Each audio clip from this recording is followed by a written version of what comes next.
میں شیخ سید حاضر ہوں علم و آگہی کے سفر کے ساتھ، اور میرے ساتھ ہیں انجلین آگرہ والا، زہرا سومجی، سدرا احمد اور سمن صدیقی، اور یہ علم و آگہی کا سفر FM ریڈیو 105 پر پیش خدمت ہے ہمیشہ کی طرح۔ پچھلے 21 مارچ کو بین الاقوامی شاعری کا دن تھا، یعنی پوئٹری کا دن تھا۔ پہلے تو مجھے بڑی حیرت ہوئی کہ بین الاقوامی طور پر شاعری کا دن ہی منایا جاتا ہے، تو یہ بڑی اچھی اطلاع تھی میرے لیے، کیونکہ یہ جو اس طرح کے فن ہیں، شاعری ہے، ڈرامہ نگاری ہے، ڈانس ہے، ناول لکھنا ہے، یہ انسانوں کی بہت پرانی عادت ہے، اور ان کی پروموشن سے انسانوں میں ہم آہنگی پیدا ہوتی ہے، ٹالرنس پیدا ہوتا ہے، لوگ ایک دوسرے کی عزت کرتے ہیں، ایک دوسرے کو جانچتے ہیں، پرکھتے ہیں، تعریف کرتے ہیں۔ جنگ و جدل سے اچھی چیز ہے شاعری۔ کیا خیال ہے؟ صحیح کہہ رہا ہوں نا صدرہ؟ بالکل ٹھیک کہہ رہے ہیں۔ تو اب آپ سے میں یہ پوچھنا چاہ رہا ہوں کہ بین الاقوامی شاعری کے دن کے حوالے سے ایک کوئی اچھا سا شعر سنائے، شرط یہ کہ اچھا ہونا چاہیے۔ سر سندھی میں سنا دوں؟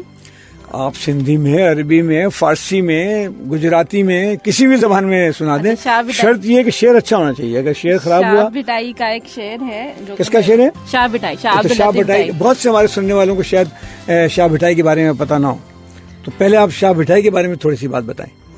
شاہ عبداللطیف بٹائی جو ہے سندھ کے قدیمی شاعر ہیں، اور شاہ جو رسالوں سے مشہور ہیں، اور وہ تصوف پہ اور اسپریچولیٹی پہ، روحانیت پہ بہت کام کرتے رہے، اور ان کی پوئٹری مطلب اس کے بارے میں اس کی وہ تعریف کے محتاج نہیں ہے۔ جن کو پتا ہوگا کہ شاہ جو رسالو ایز اے اس کو ایسے منایا جاتا ہے، اس کو ایسے پڑھا جاتا ہے۔ کچھ لوگ جو کہ سندھی ہیں وہ تو یہ کہتے ہیں کہ پوری جیسے قرآن کی جو ٹرانسلیشن ہے وہ انہوں نے نہ پوئٹک وے میں کی ہے۔ شاہ جو رسالوں کے لیے آپ کبھی گئی ہیں شاہ عبداللطیف بٹائی کے مزار پر؟ جی، بچپن میں گئی ہوں میں۔ بچپن میں کہاں پر ہے بتائیں ہمارے سامعین کو، مجھے یقین ہے کہ زہرا کو پتہ نہیں ہوگا۔ تو زہرا کو پتہ بالکل بھی نہیں پتا اس کے بارے میں۔ انجلین آپ کو پتہ ہے شاہ عبداللطیف بٹائی کا مزار کہاں ہے؟ نہیں۔ سمن آپ کو پتہ ہے؟ نہیں۔ اور تم ہو کے آ گئی ہو؟ ہاں جی، اور میں 4-5 دفعہ گیا ہوں۔ اچھا بتاؤ کہاں ہے؟ یہ جو ہے حالہ کے پاس ہے، بھیڑشاہ کے نام سے ہے۔ تو ان کی یہی ہے کہ وہ بہت بچپن میں ہی نا اپنے ماں باپ کو چھوڑ کے ایک بالکل پہاڑی علاقہ تھا، بھٹ از لائک جبل نا، وہاں پہ جا کے بیٹھ گئے تھے، اور وہاں پہ وہ انہوں نے پوئٹری کرنا شروع کی تھی، شاعری۔ تو اب وہی علاقہ جو ہے ان کے نام سے پہچانا جاتا ہے، بھٹ شاہ کے نام سے، کہ بھٹ کا شاہ کا بھٹ، لائک جبل آف شاہ۔ اب کیونکہ شاعری کا دن ہے، ہم شاعری کے بارے میں بہت سی بات کر رہے ہوں گے، اور ابھی تم نے ایک اچھا شعر بھی سنانا ہے، اور کیونکہ شاہ عبداللطیف بٹائی کی بات شروع ہو گئی ہے تو اب ان کے حوالے سے تھوڑی سی بات ہو ہی جائے، کیونکہ یہاں پر 4 آدمی بیٹھے ہیں، اس میں سے 3 کو پتہ ہی نہیں ہے کہ شاہ عبداللطیف بٹائی کا مزار کہاں پر ہے۔ تو ہمیں پتہ ہونا چاہیے شاہ عبداللطیف بٹائی کا مزار، جیسا کہ سدرا نے بتایا کہ حالہ میں، حالہ خود ایک بہت پرانا تاریخی شہر ہے، حالانکہ بہت سی چیزیں مشہور ہیں، حالانکہ ہینڈی کرافٹ، حالانکہ ٹائلز وغیرہ وغیرہ۔ تو میں حالہ میں اکثر میں نے سرجیکل کیمپ کیا ہے، اور ہوتا یہ ہے کہ سرجیکل کیمپ کرنے کے فوراً بعد جو ہمارے ساتھ دوست ہوتے ہیں وہ کہتے ہیں بھائی حالہ اگر آئیں تو بٹائی کے مزار پہ نہیں گئے تو اچھا نہیں ہے۔ اب بٹائی کے مزار پہ جانے کے بعد میرا پہلا تجربہ سدرا میں آپ کو بتاؤں، ایک تو میں بڑا خوش ہوا دیکھ کر کے، دوسرا میں ڈپریس بھی بہت ہوا۔ اب آپ مجھ سے پوچھیں گے خوش کیوں ہوئے اور ڈپریس کیوں ہوئے؟ پوچھیں۔ پہلے تو مجھے ڈپریس کیوں ہوئے؟ نہیں، پہلے وہ خوش ہونے کا بتایا۔ خوش اس سے ہوا ہے کہ یہ ایک پرانا مزار ہے، اور اس کے چاروں طرف آپ جب گھومیں تو پرانی عمارتیں ہیں، بڑی اچھی ہاتھ کا کام کیا ہوا ہے ان کے اوپر، جس کو حکومت کو اچھے طریقے سے پریزرو کرنا چاہیے، لیکن ہماری حکومتیں اس معاملے میں بڑی نااہل واقع ہوئیں۔ وہاں پر بعض جگہ میں بڑی گندگی تھی اور وغیرہ وغیرہ، اور شہر بھی اچھا شہر ہے، دکانیں بے شمار ہیں، بہت کام کی چیزیں وہاں پہ ملتی ہیں، ان سب کو دیکھ کے آدمی بڑا مطمئن ہوتا ہے کہ چلو کام چل رہا ہے۔ لیکن ایک چیز بحیثیت ڈاکٹر جو مجھے بڑی تکلیف ہوئی وہ یہ ہوئی کہ شاہ عبداللطیف بٹائی کے مزار پر میں نے کچھ لوگ دیکھے جن کو زنجیروں سے باندھ کے وہاں رکھا ہوا تھا، تو میری سمجھ میں نہیں آیا کہ یہ لوگ زنجیروں سے بندھے ہوئے کیوں پڑے ہیں وہاں پر۔ تو پتہ چلا کہ یہ لوگ وہ ہیں جن کو دنیا پاگل کہتی ہے، یا وہ لوگ ہیں جن کا سائیکیٹرک ڈس آرڈر ہے اور ان کا کوئی علاج نہیں ہو پاتا ہے یا یہ پراپر ڈاکٹر کے پاس نہیں جا پاتے ہیں، اور کیونکہ ملک میں جہالت ہے اور اس جہالت کی وجہ سے ناخواندگی کی وجہ سے کسی کو پتہ نہیں ہے، تو لوگ کہتے ہیں بھئی آپ شاہ لطیف بھٹائی کے مزار پہ چلے جائیں، وہاں پہ آپ صحیح ہو جائیں گے۔ اچھا، یہ لوگ بعض لوگ بڑے ہائپر ہوتے ہیں، بعض لوگ شکل سے لگتا ہے کہ ان کو جو ہے چھوٹا برین نہیں ہوتا ہے، کیا کہتے ہیں اس کو، چھوٹے چھوٹے سر ہیں، اور بعض لوگوں کی شکل سے لگتا ہے کہ یہ سیویئر قسم کے ڈپریشن کا شکار ہیں۔ عورتیں بھی تھیں کچھ وہاں پر، ان کو ہاتھ پکڑے ہوئے تھے، تو سب کا خیال یہ ہوتا ہے کہ بھئی مزار پہ جائیں گے تو سائیکیٹرک ڈس آرڈر کا علاج ہو جائے گا۔ ایون سر یہ جو اسٹروک ہے، ہم میڈیکل میں جو پڑھتے ہیں اسٹروک، تو میں نے وہاں میڈیکل وارڈ میں کام کیا تھا، تو جو بھی اسٹروک کے پیشنٹ آتے تھے نا، اسکیمک اسٹروک جو بھی ہم کہتے ہیں، فالج، ہاں، فالج میں تو وہ جو ہے ڈسچارج اور ریکویسٹ ہو جاتے تھے، کہتے ہیں کہ ہمیں آپ جو ہے ڈسچارج کر دیں، کیونکہ یہ جو ہے نا شاہ لطیف بھٹائی کی مزار پہ اگر جائیں گے تو یہ ٹھیک ہو جائے گی۔ ان کو ہمیشہ ہی لگتا ہے، جب سی ٹی اسکین میں کلیئر چینجز ہوتی تھی، لیکن وہ کہتے تھے شاہ بھٹائی کی مزار پر جائیں گے تو ہم ٹھیک ہو جائیں گے، اور وہاں پہ جا کے نفل پڑیں گے تو صحیح ہو جائیں گے۔ اب دیکھیں، اس وقت اتفاق کی بات ہے کہ آج کے اس علم و آگاہی کے سفر میں سارے لوگ ڈاکٹر ہیں، اور بحیثیت ڈاکٹر ہمیں سوچنا چاہیے کہ ایسا کیوں سماج میں ہوتا ہے کہ جس کو فالج ہوا ہے یا جس کو سائیکیٹرک ڈس آرڈر ہے، یہ ایون پریگننسی اور حمل اور زچگی کے بعد جو بعض دفعہ ایکلمپٹک فٹس کنٹینیو ہوتے ہیں، اس میں بھی وہاں لا کے ڈال دیا جاتا ہے۔ اور بعض ایسی کنواری لڑکیاں جن کی شادی وادی نہیں ہوئی ہوئی ہے، لیکن کسی وجہ سے وہ کسی مطلب کہ وہ ایگریسو ہو گئی ہیں یا ان کو جھٹکے آ رہے ہیں یا ان کو ایپیلیپسی ہوا ہے، تو اب وہ کہتے ہیں کہ ان پہ جنات آ گیا ہے، تو جن جو آ گیا ہے تو اس کو جن کو بچانے کے لیے بھٹائی صاحب کے مزار پہ یا اور لوگوں کے مزار پہ لے جاؤ، تو یہ تو کوئی اچھی بات نہیں ہے۔ تو یہ وجہ ڈپریشن کی تھی، تو آپ کا کیا خیال ہے؟ ڈپریشن کی صحیح وجہ؟ جی سر، بالکل صحیح وجہ ہے ڈپریشن، کیونکہ آج کے اس علم و آگاہی کے سفر کے ذریعے سے جو بھی لوگ اس پروگرام کو سن رہے ہیں، اس سفر میں ہمارے ساتھ شامل ہیں، ان کو پتہ ہونا چاہیے کہ مرض جو ہے، چاہے وہ جسمانی مرض ہو، کسی کا پتا خراب ہو گیا ہے، کسی کا جگر خراب ہو گیا ہے، کسی کی دل کی دھڑکنوں میں مسئلہ ہو رہا ہے، یہ ایسے امراض ہیں جن کا طبی ہی طریقے سے علاج کرنا پڑے گا، چاہے وہ سائیکیٹرک ڈس آرڈر ہو، کسی کو شیزوفرینیا ہے، کسی کو ڈبل پرسنالٹی ہے، کوئی ڈپریشن کا شکار ہے، کوئی ہمیشہ یاسیت میں رہتا ہے، اس کا بھی کوئی میڈیکل علاج کرنا پڑے گا۔ میڈیکل علاج میں بھی یہ ہو سکتا ہے کہ آپ کو دوا دینے کی ضرورت نہ پڑے، سائیکولوجیکل کنسلٹیشن یعنی نفسیاتی طور پہ مریض سے بات کرنی پڑے گی، شاید مریض سے بات کر کے ہی مسئلہ حل ہو جائے۔ مریض کے دماغ میں کوئی ایسی نفسیاتی گرہ پڑی ہوئی ہے جو اس کو سنبھال نہیں پا رہا ہے یا پا رہی ہے، اور جو اچھا سائیکولوجسٹ ہوتا ہے وہ بات کرتا ہے اور بات کرنے کے دوران ہی اس مسئلے کو حل کر لیتا ہے۔ بعض سائیکیٹرک یا نفسیاتی مریضوں کو دواؤں کی ضرورت پڑتی ہے، اور آج کل کے زمانے میں تو صدر آپ کو بھی پتا ہوگا کہ زیادہ تر جو نفسیاتی امراض ہیں ان کا علاج ہو جاتا ہے، ہاں، بات چیت سے ہی ہو جاتا ہے۔ سماج میں بہت سے ایسے لوگ ہیں جن کے بارے میں آپ کو پتہ بھی نہیں چلے گا، یہ اتنی اہم عہدوں پہ فائز ہیں اور وہ بنیادی طور پر نفسیاتی امراض کے شکار ہیں جس کے لیے وہ دوا لے رہے ہیں۔ تو اسی طرح سے یہ جو کالا بابو ہے، کالا جادو ہے، اور بنگال کا جادوگر ہے، اور عجیب عجیب جادوگر کراچی کی دیواروں پر آج کل کام کر رہے ہیں، ان کا نام لکھا ہوا ہے، آپ نے دیکھا ہوگا۔ بنگالی جادوگر تو بہت مشہور ہو گیا ہوا ہے، وہ تو محبوب کو بھی اپنے قدموں پہ لے آتا ہے۔ اب یہ جو لوگ ہیں نا، یہ جہالت کا فائدہ اٹھاتے ہیں۔ تو ہم اس پروگرام کے ذریعے سے بتانا چاہتے ہیں کہ جہل اور یہ اس بات کا نہ سمجھنا کہ سائنس کے ذریعے سے بہت سارے کام ہوتے ہیں، اس میں نہ کسی مزار پہ کوئی مسئلہ حل ہو سکتا ہے، نہ کوئی کالا بابا یا کالا بنگالی آدمی اس کا کوئی علاج کر سکتا ہے، تو یہ بالکل بکواس ہے۔ ہمیں اس کی طرف توجہ نہیں دینی چاہیے اور ہمیں ہمیشہ سائنسی طریقہ کار سے سوچنا چاہیے۔ تو یہ اچھا ہو گیا کہ آج کیونکہ شاعری کا 21 تاریخ کو دن تھا اور اس حوالے سے میں ان سے کوئی شعر سننا چاہ رہا تھا، ابھی تک انہوں نے اچھا شعر نہیں سنایا ہے، اور ہم اس بات میں لگ گئے ہیں کہ ان کا مزار کہاں ہے، اور مگر ہمیں پتہ لگ گیا کہ مزار کہاں ہے، وہاں پر کیا ہوا تھا یہ بھی پتہ ہے۔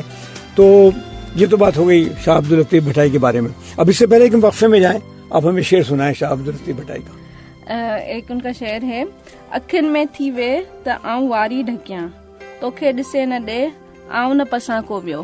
سمجھ دیکھو آیا کسی کو؟ یہ تو شعر مجھے تھوڑا تھوڑا سمجھ میں آیا ہے، مجھے یقین ہے کہ باقی لوگوں کو بھی شاید تھوڑا تھوڑا ہی سمجھ میں آیا ہوگا. تو ہم ایک کام یہ کرتے ہیں کہ ایک وقفہ لے لیتے ہیں، اور وقفے کے بعد ہم اس شعر سے دوبارہ شروع کریں گے.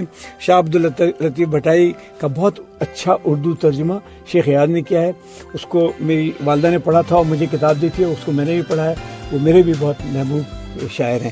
ہم حاضر ہوتے ہیں وقفے کے بعد علم و آگہی کے سفر پر.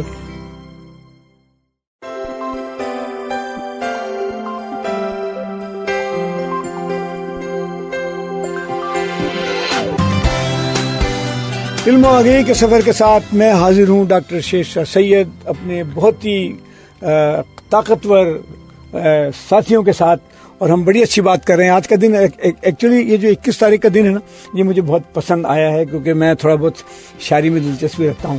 تو اچھا ہے کہ ہم آج اس شاعری کے بین الاقوامی دن کے بارے میں بات کریں. تو اس سے پہلے کہ آپ سدرا مجھے بتائیں کہ شاعری کا بین الاقوامی دن کیوں اور کیسے منایا جاتا ہے، یہ جو آپ نے شاہ لطیف بھٹائی کا شعر سنایا ہے، اس کی اچھی سی ٹرانسلیشن یعنی ترجمہ بتائیں سامعین کو بھی اور ہم کو بھی.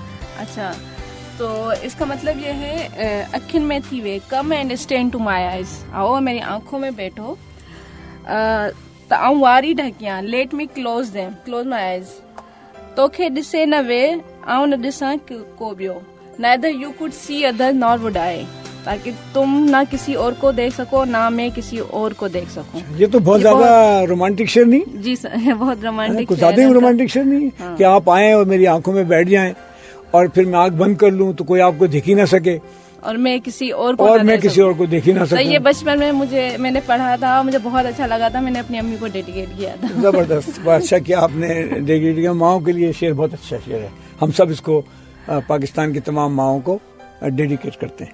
ٹھیک ہے، اب مجھے یہ بتائیں کہ یہ بین الاقوامی شاعری کا دن کیوں منایا جاتا ہے؟ سر سب سے پہلے یہ جو ہے یونیسکو نے اس دن کو ریکوگنائز کیا 21 مارچ. یونیسکو کیا چیز ہے بھائی زہرا، آپ کو پتا ہے یونیسکو کیا ہے؟ سر یونائٹڈ نیشن سے ریلیٹڈ کچھ ہوگا. آپ کو پتا ہے سمر، آپ کو پتا یونائٹڈ نیشن سے ریلیٹڈ ہے اور اس کا کام ہے سائنس، تعلیم، کلچر کے بارے میں دنیا بھر میں اپنی سرگرمیوں کو جاری رکھے.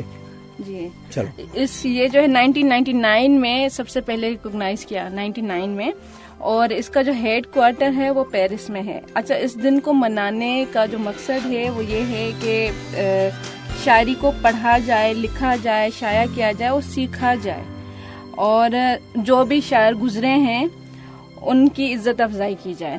زبردست زبردست. اور اس کے علاوہ مگر اس سے فائدہ کیا ہوگا اگر افزائی کی جائے گی تو کیا فائدہ ہوگا؟ آپ کچھ کہہ رہی تھی لسانی تضادات، اتنی گاڑی اردو تھی میری سمجھ میں نہیں آئی، ذرا سمجھائیں کہ لسانی تضادات میں اس دن کا کیا کام ہے.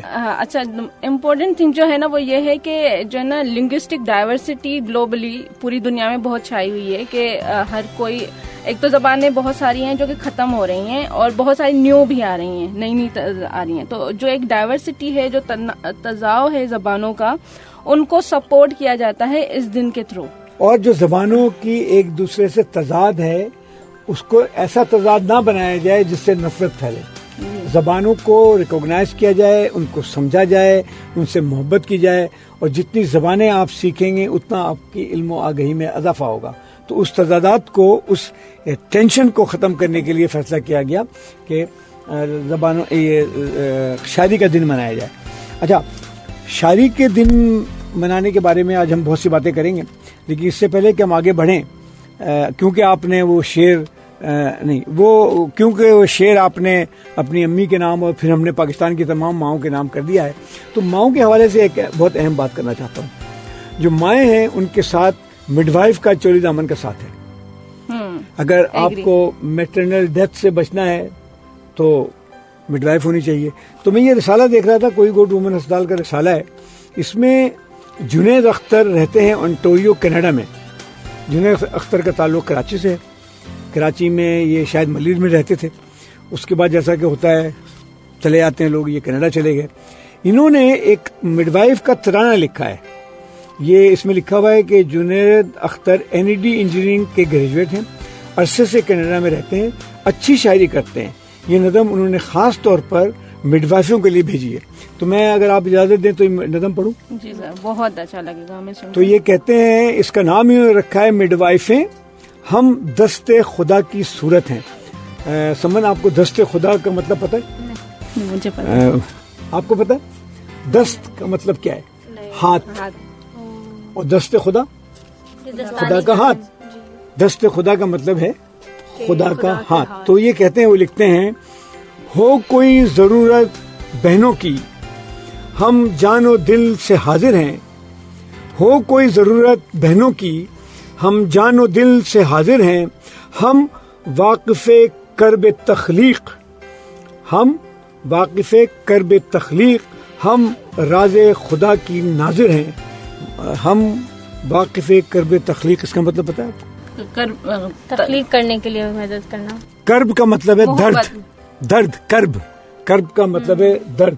اور کرب تخلیق, تخلیق جو بچہ جنم دینے کی تخلیق ہے, اس میں جو درد ہے, تو وہ کہہ رہی ہے مڈ وائف کہ ہم واقف کرب تخلیق, ہم راز خدا کی ناظر ہیں. ہم رمز شان حکمت ہیں, ہم دست خدا کی صورت ہیں. ہیں لاکھوں اور مسیحا بھی لوگوں کی جان بچاتے ہیں. ہیں لاکھوں اور مسیحا بھی لوگوں کی جان بچاتے ہیں. ہم بچے چاند ستاروں سے اس دنیا میں لے آتے ہیں. ہم بچے چاند ستاروں سے اس دنیا میں لے آتے ہیں. ہم ذل اللہ کی رحمت ہیں. ذل اللہ سمجھتے ہیں؟ آج تو بڑے غیر اردو دانوں سے واسطہ پڑ گیا ہے. ذل کا مطلب ہوتا ہے سایہ, تو اللہ کا سایہ. ہم ذل اللہ کی رحمت ہیں, ہم دست خدا کی صورت ہیں. تو میں دوبارہ پڑھتا ہوں کہ ہم بچے چاند ستاروں سے اس دنیا میں لے آتے ہیں. ہم ذل اللہ کی رحمت ہیں, ہم دست خدا کی صورت ہیں. ہم شام طرب کی روشن لو, ہم شام طرب کی روشن لو. ہم صبح نوید ہستی بھی, ہم سے ہیں گھروں کے مے خانے. ہم جام و سبو کی مستی بھی, جو سمجھو ہمیں ہم نعمت ہیں. ہم دست خدا کی صورت ہیں. میرے خیال میں جنید صاحب کا شکریہ ہم ادا کرتے ہیں. ایز اے ڈاکٹر میں سمجھتا ہوں کہ انہوں نے ہماری جو مڈ وائف ہیں ان کے بارے میں بڑی اچھی نظم لکھی ہے. اور ان کا جو آخری جو شعر ہے, جو سمجھو ہمیں ہم نعمت ہیں. ساری دنیا کی عورتیں جو حمل سے گزرتی ہیں اور زچگی کے عمل سے گزرتی ہیں, ان کے لیے ایک اچھی مڈ وائف نعمت ہے, اور یقیناً وہ دست خدا کی صورت ہے. اور جو نیچر جو ہے نا, نیچر بڑی خراب مڈ وائف ہے. اگر آپ عورت کو چھوڑ دیں زچگی میں, تو نیچر اچھی مڈ وائف نہیں ہے. نیچر کچھ لوگوں کو مار دے گی, کچھ لوگ ٹھیک ٹھاک درخت کے نیچے جنم دیں گے, بچے کو کام میں لگ جائیں گے. لیکن جو لوگ درخت کے نیچے یا عام صورت میں بچے جنم نہیں دے سکتے ہیں, جن کے ساتھ کوئی مسئلہ ہے, ان کی ہڈیوں میں کوئی پرابلم ہے, ان کی پیلوس میں کوئی مسئلہ ہے, بچہ بڑا ہے وہ چھوٹے ہیں, تو ایسے مریضوں کے ساتھ کیا ہوتا ہے؟ آپریشن کیا جاتا ہے. اور اگر آپریشن نہ کیا جائے تو کیا ہوتا ہے؟ بچہ پھنس جائے گا. اس کے بعد کیا ہوتا ہے؟ پھر فسلہ بن جائے گا. اور جب فسلہ بن جائے گا تو عورت کی کیا صورتحال ہوگی؟ اس کا پیشاب بہتا رہے گا. اور جب پیشاب بہتا رہے گا تو کیا ہوگا؟ سماج اس کو ریجیکٹ کر دے گا. جب سماج ریجیکٹ کر دے گا تو کیا ہوگا؟ وہ بیچاری کے کونے میں پڑی رہے گی, ڈپریس رہے گی. اور اس کے علاج کے لیے کہاں جانا پڑے گا؟ ہمارے پاس کوئی گوڑ اسپتال میں آنا پڑے گا, یا کسی اچھے گائنیکولوجسٹ کے پاس جانا پڑے گا جو فسلہ کو ریپیئر کرتا ہے. تو یہ بڑا میرے خیال میں انجلین, آپ خاص طور پر جنید اختر صاحب کا شکریہ ادا کریں. جی شکریہ. سمن, آپ بھی بتائیں. جنید اختر صاحب جو کینیڈا میں ہیں. جی بہت شکریہ جنید اختر صاحب. میں کہتی ہوں انہوں نے اپنی نظم میں اتنا اچھا بیان کیا ہے کہ لوگ مڈ وائف کو شاید اتنی اہمیت نہیں دیتے, مگر ان کا کام بہت ضروری ہے. انہوں نے کہا کہ وہ دست خدا کی رحمت ہے, یعنی اللہ کے ہاتھ. مطلب انہوں نے, اللہ نے زمین پہ ان کو اتارا ہے ایز ہز ہینڈز. کیونکہ دیکھو نا, وہ آپ لوگ تو سب ڈاکٹر ہیں, آپ کو پتا ہے کہ زچگی کا عمل کتنا کروشل ہوتا ہے. یہ وہ عمل ہوتا ہے جس کے بعد ایک عورت خوشی محسوس کرتی ہے, نمبر 1.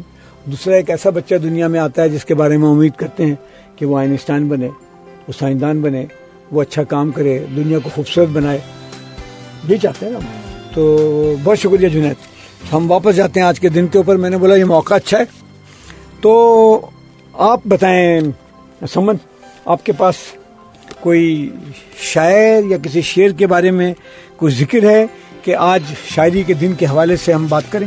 جی بالکل ڈاکٹر شیرشاہ، میری ایک پسندیدہ نظم ہے اور اس کا وہ انگریزی کی ہے اور اس کا نام ہے فرام اے ریلوے کیریج. آپ نے اس کا سنا ہے؟ بالکل بالکل، میرے خیال میں ہم جب 9ویں کلاس میں تھے. اب اس کے آپ کو ایک دلچسپ قصہ سناتا ہوں. جی. آپ لوگ حیران ہو جائیں گے پہلے زمانے میں کیا ہوتا تھا. جب ہم اسکول میں تھے تو یہ نظم پڑھائی جا رہی تھی، تو ہمارے ایک ٹیچر تھے، انہوں نے پوچھا کہ بھائی یہ جو کتنے بچے ہیں جو ٹرین پہ چڑھے ہیں؟ تو سوائے میرے سب نے ہاتھ اٹھا دیا. جو نہیں چڑھے ہیں تو سوائے میرے سب نے ہاتھ اٹھا دیا. صرف میں واحد کلاس میں تھا جو ٹرین پہ چڑھا تھا، اور باقی کوئی بچہ ٹرین پہ نہیں چڑھا تھا. تو انہوں نے بولا اس نظم کو پڑھانے کا فائدہ ہی نہیں. تو مجھ سے انہوں نے پوچھا کہ بھائی تم کیسے ٹرین میں چڑھ گئے؟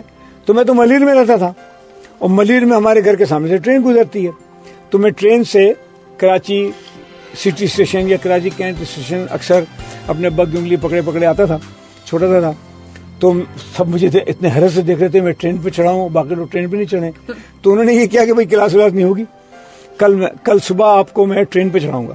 وہ ہمارے پرنسپل صاحب کے پاس گئے، حمیل صاحب پرنسپل تھے، اور ان سے بولا کہ بھئی یہ بچے ہیں ان کو ٹرین پہ چڑھانا ہے. تو ہماری پوری کلاس کو لے جایا گیا سٹی اسٹیشن پر. ہم کو ٹرین میں بٹھایا گیا. وہ ٹرین لانڈی تک گئی، پھر لانڈی سے واپس آئی. تو دوسرے دن یہ نظم پڑھائی گئی. تو آپ یہ سوچیں کہ نظم کتنی اچھی لگی ہوگی. اب آپ بتائیں اس نظم کے بارے میں. اچھا، یہ نظم بہت لمبی نہیں ہے، اگر آپ اجازت دیں تو میں پڑھ بھی سکتی ہوں؟ ضرور پلیز.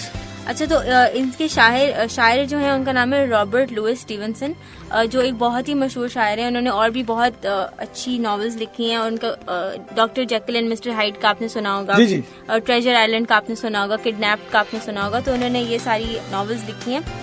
تو اگر ہم نظم کی طرف چلیں تو انگریزی میں ہے، ہمارا اردو کا شو ہے، لیکن آپ کی اجازت کوئی بات نہیں. Faster than fairies, faster than witches, bridges and houses, hedges and ditches, and charging along like troops in a battle, all through the meadows, the horses and cattle. تو بیسکلی انہوں نے اس نظم میں ایسا ہے کہ کوئی انسان ایک ریل کے ڈبے میں ہے اور کھڑکی سے باہر دیکھ رہا ہے، تو اس کو کیا کیا نظر آ رہا ہے. تو اس کو فاسٹر دین فیریز کا مطلب ہے پریوں سے بھی تیز، اور فاسٹر دین وچز یعنی چڑیلوں سے بھی تیز، اور گھر نظر آ رہے ہیں اور ہیجز نظر آ رہے ہیں، اور ایسا لگ رہا ہے، اور ساری گائیں اور بھینسیں نظر آ رہی ہیں جو ایک ڈائریکشن میں چلتی ہوئی نظر جا رہی ہیں جیسے کہ آرمی چلتی ہے. اس کے بعد انہوں نے لکھا ہے all of the sights of the hill and the plain fly as thick as driving rain and ever again in the wink of an eye painted stations whistle by. یعنی کہ آپ کو وہاں پہ پہاڑ بھی نظر آئیں گے، آپ کو دریا بھی نظر آئیں گے، آپ کو میدان بھی نظر آئیں گے، اور اس کے بیچ میں سے الگ الگ رنگ کے اسٹیشن بھی نظر آئیں گے جہاں سے وہ ٹرین گزرتے ہوئے جائے گی. اس کے بعد وہ کہتے ہیں here is a child who clambers and scrambles all by himself and gathering brambles. Here is a tramp who stands and gazes, and here is the green for stinging the daisies. تو ان کو کوئی بچہ بھی نظر آیا جو اپنے کام کر رہا ہے، جو کھیل رہا ہے، جو پتھر کو جمع کر رہا ہے. اس کے بعد آخر میں وہ کہتے ہیں here is a cart away in the road lumping along with man and load. Here is a mill and here is a river, each a glimpse and gone forever. تو یہ جو آخری جو ان کی لائن ہے نا، each a glimpse and gone forever، وہ basically ہے کہ ہر چیز آپ کو بس ایک جھلکی نظر آتی ہے اور اس کے بعد وہ ہمیشہ کے لیے چلی جاتی ہے.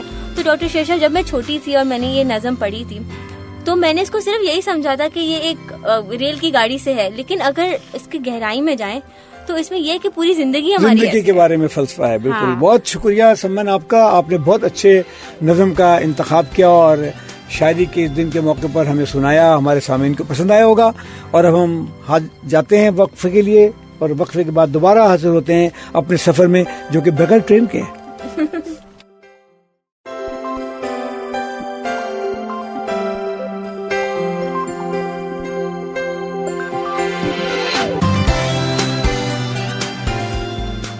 ہم دوبارہ سے حاضر ہیں علم و آگہی کے سفر کے ساتھ ریڈیو FM 105 پر، اور ہم بات کر رہے ہیں بین الاقوامی شاعری کے دن کے موقع پر جو کہ 21 مارچ کو گزر گیا.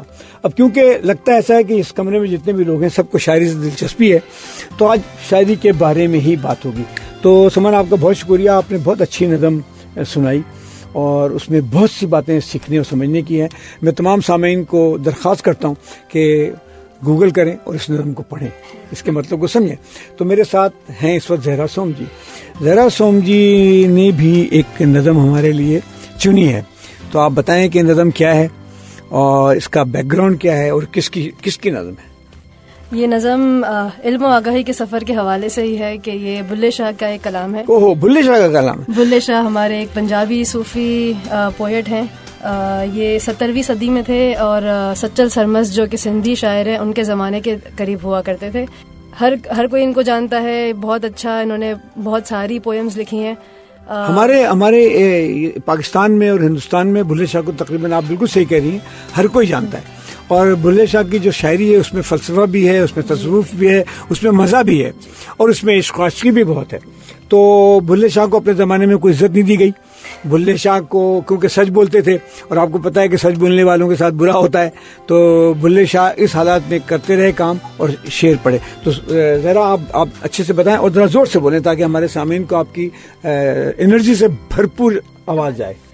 یہ کلام بلے شاہ کا ہے. یہ کہتے ہیں پڑھ علم تے فاضل ہویا کڑے اپنے آپ نو پڑھیا ہی نہیں. واہ واہ واہ واہ. پڑھ علم و فاضل ہویا کڑے اپنے آپ نو پڑھیا ہی نہیں. اس کا مطلب سمجھ نہیں انجلی صاحب؟ تھوڑا بہت، لیکن میں پنجابی نہیں بولتی تو مجھے زیادہ نہیں پتا. اس کا مطلب یہ ہے کہ آپ نے کتابیں پڑھ لی اور علم فاضل بن گئے ہیں، عالم فاضل بن گئے، لیکن اپنے آپ کو کبھی نہیں پڑھا کہ آپ کیسا محسوس کر رہے ہیں یا آپ کیا چاہتے ہیں یا آپ کون ہیں. اپنے آپ کو نہیں پڑھا.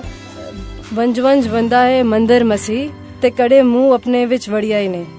مطلب آپ مسجد جاتے ہیں، مندر جاتے ہیں، جہاں بھی جاتے ہیں عبادت کرنے، لیکن اپنے آپ اپنے اندر نہیں جاتے ہیں. ہر عبادت گاہ کے اندر جا کر کے عبادت تو کرتے ہیں، لیکن آپ کے جو اپنا اندر ہے، اپنا جو من ہے اس کے اندر نہیں جاتے ہیں، اس کو سمجھنے کی کوشش نہیں کرتے. کیا شعر آپ نے منتخب کیا ہے؟ آپ کو تو میں انعام دینا پڑے گا. شکریہ سر.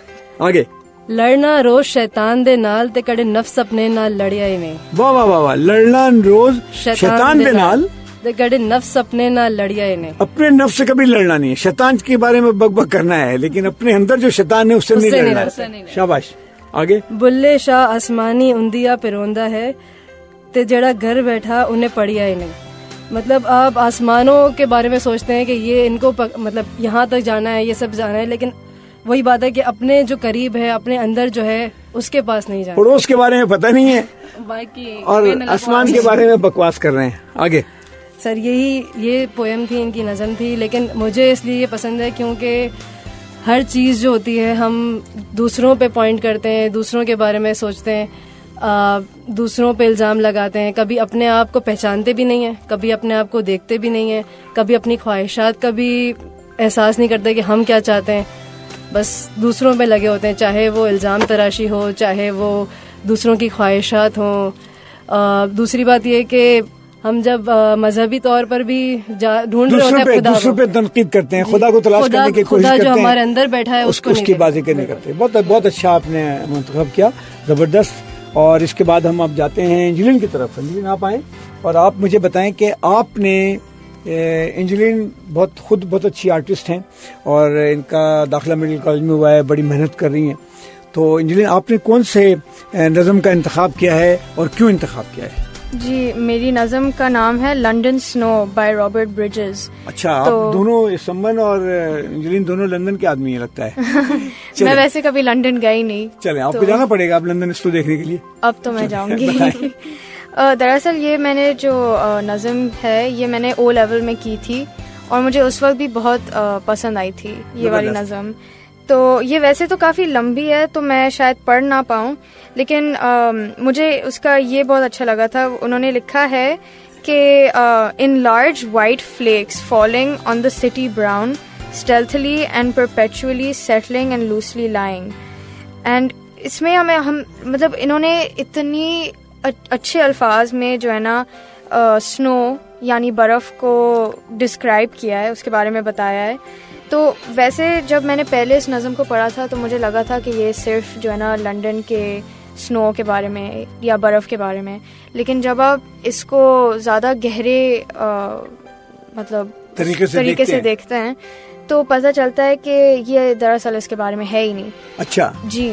تو کس بارے میں؟ یہ اب سب کو الگ الگ لگتا ہے کہ وہ کس چیز کے بارے میں.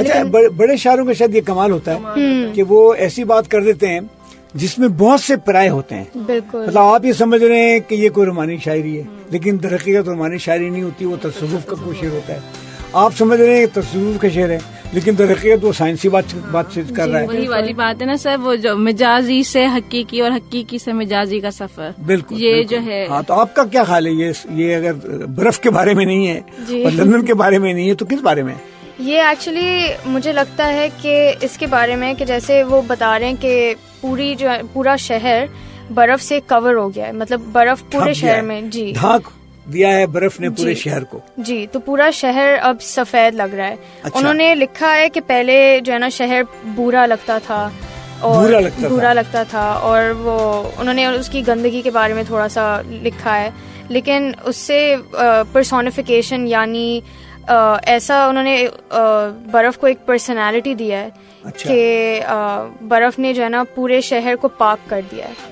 اور جو لوگوں کے جو بزی جو لائف سٹائل تھے وہ سب اب روک دیا ہے, لوگ گھروں میں بیٹھ گئے ہیں, ٹیوب بند ہو گئی ہے. جی, اور سب اس کو بڑے غور سے دیکھ رہے ہیں اور ان کو بڑا اچھا لگ رہا ہے کہ برف گر رہی ہے, بچے باہر کھیل رہے ہیں. تو اس سے نظر آتا ہے کہ اگر آپ کو جو ہے نا جیسے برف پاک کر رہی ہے, تو اگر آپ کو دیکھنا ہو صحیح زندگی کو تو آپ کو جو ہے نا اپنی لائف کو تھوڑا سا ہولڈ پہ رکھنا پڑے گا, اور جو زندگی کے جو چھوٹے چھوٹے لمحے ہوتے ہیں ان پہ زیادہ توجہ دینی پڑے گی اور ان کو حل کرنا پڑے گا اور اس سے لطف اندوز یعنی انجوائے کرنا پڑے گا. بالکل. میں نے یہ شاعری نہیں پڑھی ہے, میں اپنی جہالت کا اقرار کرتا ہوں, اور لیکن آپ نے اتنے بچپن میں اس کو پڑھا, اس سے متاثر ہوئی ہیں, تو بڑی یقیناً بہت اچھی نظم ہے یہ. اور آپ کچھ کہنا چاہتی ہیں سمن اس نظم کے بارے میں؟ میں یہ کہنا چاہتی ہوں کہ جیسے کہ بات ہو رہی تھی کہ شاعر کچھ کہہ رہے ہوتے ہیں اور اصل میں بات کچھ اور ہو رہی ہوتی ہے, تو یہ کتنی اچھی ہے. اور انجلین آپ نے مجھے بتایا تھا کہ اس میں پرسونیفیکیشن ہے, یعنی تو اس کو آپ ایکسپلین کر سکتی ہیں ذرا؟ جی, تو پرسونیفیکیشن اس کو کہلایا جاتا ہے کہ ایک آبجیکٹ ہوتا ہے یا ایک چیز ہوتی ہے, جیسے کہ فار ایگزامپل سورج, ٹھیک ہے, اس کو جو ہے نا آپ ایک پرسنالٹی دے دیتے ہیں. جیسے کہ میں کہہ سکتی ہوں کہ یا تو پرسنالٹی دیتے ہیں یا آپ اس کو ایسے کہتے ہیں کہ وہ کچھ کر رہا ہے. تو جیسے کہ سورج مسکرا رہا ہے آج, یا اصل میں تو سورج نہیں مسکراتا لیکن نظم میں تو کچھ بھی ہو سکتا ہے. وہی تو یہ شاعر کی فیلنگ ہے. کیا کریں جی, اس کا مطلب کسی بھی آبجیکٹ میں احساس ڈال دینا, اس کو کہتے ہیں, یہ کہنا چاہ رہے ہیں. جی بالکل. مثلا ایک آدمی برف کو دیکھتا ہے بولتا برف ہے, لیکن ایک آدمی برف کو دیکھتا ہے اس کو اس طرح سے بیان کرتا ہے کہ وہ لگتا ہے کہ برف بھی کوئی حسین ترین چیز ہے, لیکن دوسرا آدمی برف کو دیکھتا ہے بولے برف کی وجہ سے بڑے ایکسیڈنٹ ہوتے ہیں, لوگ مر جاتے ہیں, تو برف ایک مصیبت ہے. تو یہ ایک طریقہ کار ہے اس کو پیش کرنے کا.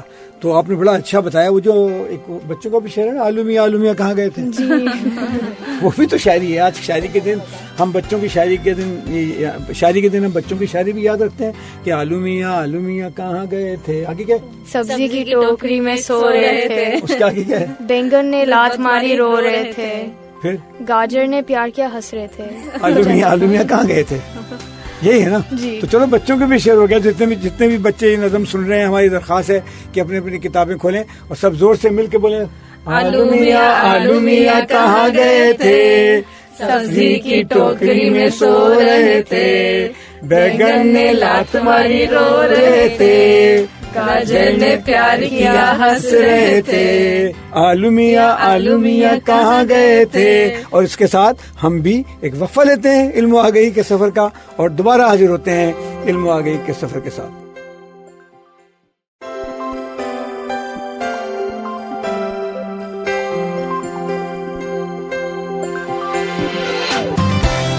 علم و آگہی کے سفر کے ساتھ ہم دوبارہ حاضر ہیں ریڈیو FM 105 پر, اور آج ہم بات کر رہے ہیں بین الاقوامی شاعری کے دن کے حوالے سے جو یونیسکو کی طرف سے منایا جاتا ہے, اور اس کا مقصد یہ ہے کہ زبانوں کے درمیان ہم آہنگی پیدا کی جائے.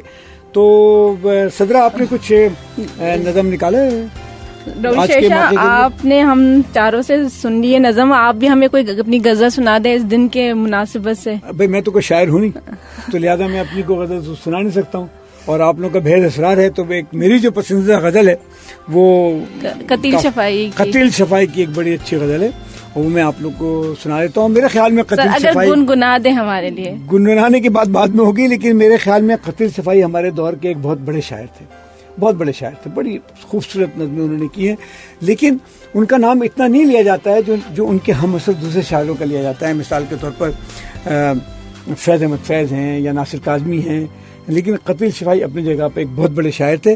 تو ان کی ایک غزل ہے کہ اس ادا سے بھی ہوں میں آشنا, تجھے اتنا جس پہ غرور ہے, میں جیوں گا تیرے بغیر بھی, مجھے زندگی کا شعور ہے.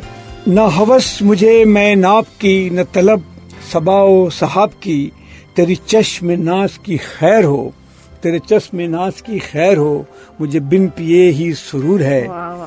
جو سمجھ لیا تجھے با وفا, شاعر کہتا ہے کہ جو سمجھ لیا تجھے با وفا, تو پھر اس میں تیری بھی کیا خطا, یہ خلل ہے میرے دماغ کا, یہ میری نظر کا قصور ہے. کیسا شعر ہے بھائی؟ یہ جو ورس ہے نا فیوریٹ ہے بہت. کوئی بات دل میں وہ ٹھان کے, نہ الجھ پڑے تیری شان سے, وہ نیاز مند جو سر بسر خم کیے کئی دن سے تیرے حضور ہے. اور مجھے دیں گی خاک تسلیاں, مجھے دیں گی خاک تسلیاں, تیری جاں گداز تجلیاں, میں سوال شوق وصال ہوں, تو جلال شعلے طور ہے. کیسا شعر؟ زبردست. میں نکل کے بھی تیرے دام سے, نہ گروں گا اپنے مقام سے, میں نکل کے بھی تیرے دام سے, نہ گروں گا اپنے مقام سے, میں قتیل تیرے جفا سے ہی, تو جلال شعلے طور ہے. سدرا آپ نے بہت اچھی نظم کا انتخاب کیا ہے. یہ بہت فیوریٹ ہے. آپ کی اچھی بات یہ ہے کہ آپ سندھی بھی جانتی ہیں, انگریزی بھی جانتی ہیں, اور اردو میں بھی اتنا آپ کا کمانڈ ہے. میں بہت جیلس ہو گیا ہوں آپ سے.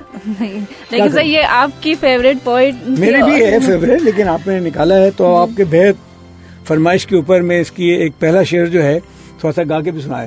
کیا خیال ہے؟ بہت شکریہ, بہت شکریہ. تو آپ لوگ کو برداشت کرنا پڑے گا جیسا بھی.